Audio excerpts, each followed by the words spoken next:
With all the talk of Nike recently raising the prices of their top-end football boots, I thought it'd be interesting to take a look at what are currently the three most expensive non-limited edition football boots currently available in the US market, because retail prices do change from country to country. In third place, we have the Adidas F50 Plus, this being the latest version that of course swaps out the laceless upper for a thinner synthetic and a central lacing system. Easily the most high-tech football boot on the market in my opinion, but it does come at a pretty steep price tag, these retailing for $300 US. In second place, we have the made in Japan Mizuno Morelia Neo 4 Beta, what many would argue is the best and truthfully one of the only kangaroo leather football boots still available in today's market. The build quality of Mizuno's made in Japan product line is truly second to none,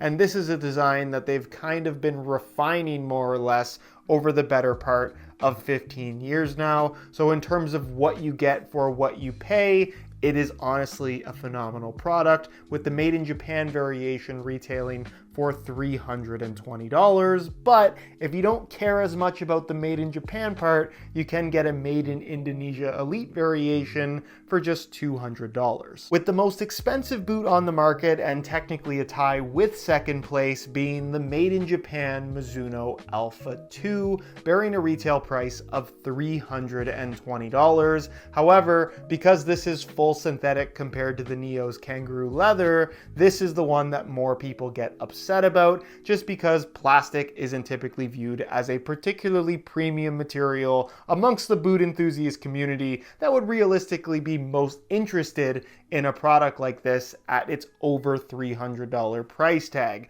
The one thing I will say about the Alpha 2 is it's easily one of the most underrated speed boots on the market, truly phenomenal in terms of performance. However, the made in Japan model might not actually be worth it, in that for $180, nearly half the price, you can get the made in Indonesia Elite variation that with a blindfold on, you'd be hard pressed to be able to tell a difference.